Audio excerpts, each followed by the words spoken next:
প্রাগৈতিহাসিক যুগের গুহাচিত্রের সাথে শিল্পীরা মানব ইতিহাস জুড়ে উপস্থিত ছিলেন, কিন্তু সময়ের সাথে সাথে এবং সংস্কৃতি জুড়ে শিল্পীদের ভূমিকা এবং মর্যাদা ব্যাপকভাবে পরিবর্তিত হয়েছে। শিল্পীদের প্রায়ই সৃজনশীল ব্যক্তিদের পরিবর্তে দক্ষ কারিগর হিসেবে দেখা হতো। আধুনিক সময়ে শিল্পীরা ক্রমবর্ধমান, বৈচিত্র্যময় এবং আন্তঃবিভাগীয় হয়ে উঠেছে এবং তাদের কাজগুলি প্রায়শই শিল্পের ঐতিহ্যগত ধারণাকে চ্যালেঞ্জ করে। ওই যে কথায় আছে, ডাক্তার ইঞ্জিনিয়ার হওয়া যায় কিন্তু শিল্পী হওয়া যায় না। তাই শিল্পী হতে গেলে সাধনা এবং নৈপুণ্য, শৈল্পিকতা। তবে বর্তমানে বহু তরুণ শিল্পী নানামুখী প্রতিভার মধ্যে দিয়ে বিভিন্ন শৈল্পিকতার মধ্যে তারা বিরাজমান। সেই মতন 29শে জুন একাডেমি অফ ফাইন আর্টসের নর্থ গ্যালারিতে বোল্ড স্ট্রোক অফ আর্টিস্ট নিবেদিত রিজোনেন্স আর্ট এক্সিবিশন 2024-এর শুভ সূচনা হয়ে গেল।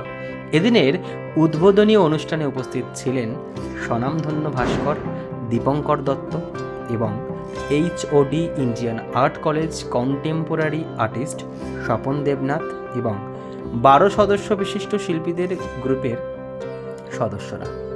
ভাস্কর সৌরভ ঘোষ, নীরব শীল এবং পেন্টার সোমনাথ গায়েন, কৌশিক হারি, রাজু রবিদাস, সৈকত দত্ত, রাজীব বিশ্বাস, নীলাঞ্জনা বড়ুয়া, নীলাঞ্জন চক্রবর্তী, স্বস্তিকা সান্যাল, মেঘলাল রায়, রক্তিম পাল সকলের যৌথ সহযোগিতায় এবং সম্মানীয় অতিথিদের উপস্থিতিতে অনুষ্ঠানটি সাফল্যমণ্ডিত হয়।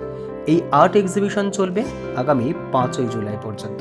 তাই চোখ ধাঁধানো শিল্পকর্ম দেখতে হলে আপনাকে একবার আসতেই হবে একাডেমি অফ ফাইন আর্টসের নর্থ গ্যালারিতে। একাডেমি অফ ফাইন আর্টস থেকে শানু দাসের রিপোর্ট, জনতার কণ্ঠ। চোখ রাখে খবরে। আসলে ছবি তো রিয়েলি কথাই বলে, ছবি তো একটা ভাষা। ছবিকে তো আমি অন্তত মনে করি এটা আন্তর্জাতিক একটা ভাষা। কারণ আমি যদি কোনো ভাষা, কোনো দেশে গিয়ে যদি কোনো ভাষাকে যদি বোঝাতে না পারি, আমি ছবি এঁকে আমি সেই দেশটা পুরো ঘুরে আসতে পারবো। সেটা শুধু আমি বলছি না, এরকম নমুনা প্রচুর আছে। হ্যাঁ, জয়নাল আবেদিনের নাম শুনেছে। জয়নাল আবেদিনও যখন বিদেশে গিয়েছিলেন ফ্রান্সে, তখন সে বোঝাতে পারছিলেন না চিকেন খাবেন হোটেলে গিয়ে, সে চিকেন এঁকে দিয়েছিল, হ্যাঁ, রাইস এঁকে দিয়েছিল, তা খেয়েছে। সেরকম আমার জীবনে একবার হয়েছিল। আমি যখন স্টুডেন্ট লাইফে, তখন কত সাল, সবে পাস করে বেরিয়েছি, ওই 90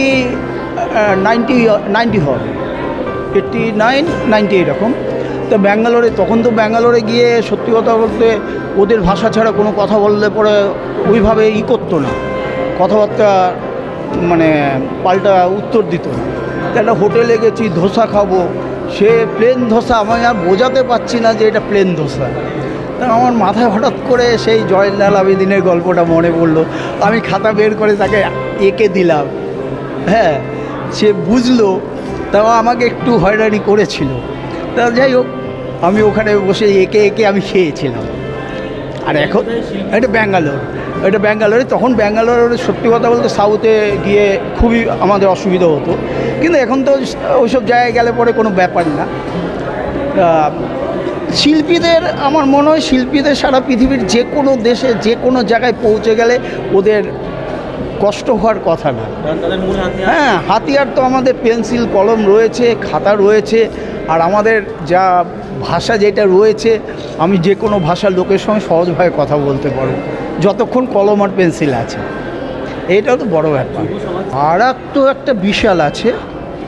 আমাদের সময় যারা ছবির জগতে আসতো, তারা অনেক কষ্ট করে আসতো। তারা বাড়ির থেকে পালিয়ে, তারপরে তারা কলেজে ভর্তি হতো বা ছবি আঁকতে আসতো। আজকালকার তো মা বাবারা কলেজে নিয়ে আসে, হ্যাঁ, আর্ট টিচারের কাছে নিয়ে যায়, আমার ছেলে মেয়েকে আঁকা শেখান, বা কলেজে নিয়ে আসে আমার ছেলে মেয়ে ভর্তি হবে। সেটা আমাদের সময় ছিল না। আমার তো বেশ ভালোই লেগেছে, বিশেষ করে ওদের প্রিন্টের কাজগুলি, প্রিন্ট মেকিংয়ের যে কাজগুলি, এটা বেশ সুন্দর। ওদের প্রথম এক্সিবিশন হিসাবে বেশ ভালো এবং সবাই দেখতে আসতে পারে, এবং এলে ওরা উৎসব পাবে এবং রেগুলার ওরা যেন কাজ করে সেটাও বলবো। বেশ ভালো, খুব সুন্দর লেগেছে। এটা আমাদের কাছে খুবই সৌভাগ্যকর, আমাদের প্রথম এক্সিবিশন আজকে ফার্স্ট ডে আপনারা দেখছেন, এরকম সাড়া পেয়েছি আমরা, এরকম একটা রেসপন্স, মানে আমরা সত্যি আনবিলিভেবল। এটা আমরা এক্সপেক্ট করতে পারিনি যে এত ভালো একটা, এবং আপনারা এসছেন, we are very thankful to you, আপনারা এসছেন, সত্যি এটা একটা বড় পাওনা আমাদের কাছে। আমার নাম রক্তিম পাল। হ্যাঁ, অ্যাকচুয়ালি আমাদের যেহেতু এটা প্রথম এক্সিবিশন, সেহেতু আমরা চেষ্টা করেছি নিজেদের যতটা পারা যায় বেস্ট দেওয়ার। তো সেই দিক দিয়ে আমাদের যতটা একটা চেষ্টা বলা যেতে পারে। এবার এর মধ্যে ভুল ত্রুটি কিছু অবশ্যই থাকবেই, অবশ্যই সেই দিক থেকে সেটা দর্শকরা সেটা বিচার্য বিষয়, বা দর্শকরা সেটা বলবেন। আর বিচারকরা তো আছে, আমাদের যে গেস্টরা এসছেন তারা বলবেন। কাজেই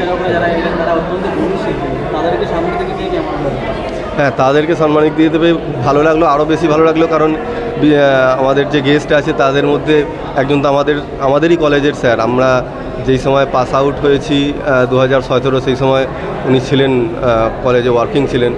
কাজেই এটা আমাদের একটা খুব আনন্দের বিষয়। আর আমরা প্রথম থেকে ওনাদের সাহচর্য পেয়েছি, কাজেই ব্যাপারটা আমাদের কাছে একটা গর্বের বিষয় তো বটেই। আমার নাম নীলাঞ্জন চক্রবর্তী। না, আমাদের এবছরের প্রথম এক্সিবিশন বোলস্টক, কয়েকজন মিলে বন্ধু মিলে শুরু করেছি, আর সবাই চেষ্টা করেছে তাদের বেস্ট ড্রয়িংগুলো দেওয়ার। আর দেখা যাক যারা আসবে দেখবে তাদের রেসপন্স কী হবে। এটা করতে প্রায় 1.5 মাস। এটা হচ্ছে আমাদের আছে প্রিন্ট মেকিং ডিপার্টমেন্টে উডকাট মিডিয়ামে তৈরি করা। ছবির নাম হচ্ছে ট্রাইবাল ডান্স। অবশ্যই আমি চাই নেক্সট আগামী দিন আরও এটা এগিয়ে যাক, আমরা আরও একসঙ্গে অনেক করে এক্সিবিশন। এটাই কৌশিক ঘড়ি। আমাদের এটা যেহেতু গ্রুপের প্রথম এক্সিবিশন, তো আমরা এটাতে চেষ্টা করেছি আমাদের বিভিন্ন রকম কাজ দিয়ে তুলে ধরার, এক্সিবিশনটাকে এক্সিবিট করার। তো আমরা এখানে কেউ ভায়োলেন্স নিয়ে কাজ করেছেন, কেউ নিজের চিন্তাভাবনা দিয়ে, কেউ নিজের ড্রিম দিয়ে। আমি নিজে একটুখানি ভাঙাচোরা নিয়ে কাজ করেছি, স্কাল্পচার নিয়ে কাজ করেছি। তো আমার মনে হয়েছে যে বিভিন্ন রকম কাজের মধ্যে আমরা মানুষের কাছে পৌঁছে যাওয়া, যে আমরা কী নিয়ে ভাবছি, আমরা কি দেখছি, আমাদের ভাবনা চিন্তাটা কী, সেটা আমরা ছবির মাধ্যমে বা স্কাল্পচারের মাধ্যমে আমরা ফুটিয়ে তোলার চেষ্টা করেছি। পুরোটাই আমাদের এক্সিবিশন।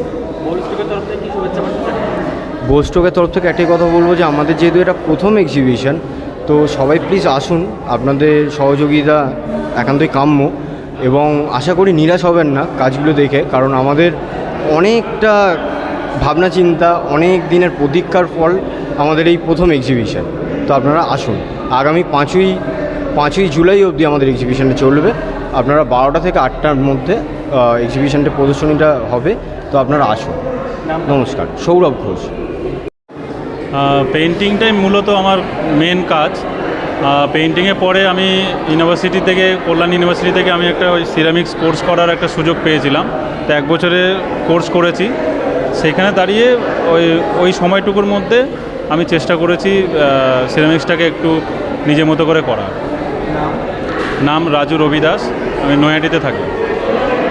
মানে আমরা তো এটা আমি সেকেন্ড টাইম করছি, তো আমি পরবর্তীকালে আরও ভালো কাজ করতে চাইছি, মানে আরও ভালো কাজ করব। ঠিক আছে, এবার সাধারণ মানুষ কিভাবে এটা দেখছে সেটা আবার দেখা যাক। আজকে তো প্রথম দিন, কাল পরশু থেকে বোঝা যাবে যে মানুষ কীভাবে জিনিসটাকে দেখছে বা আমাদের পারফরমেন্সটা কত দূর যেতে চলেছে।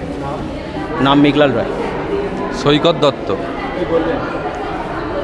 আমার বক্তব্য, আমরা কলেজ থেকে পাস আউটের পরে এবার সবাই চেষ্টা করেছি একসাথে কাজ করবার, একসাথে প্রদর্শনী করবার। দেখা যাক মানুষ কীভাবে নেয়। এরকম আমাদের চলতে থাকবে বছরে, তো এটাই।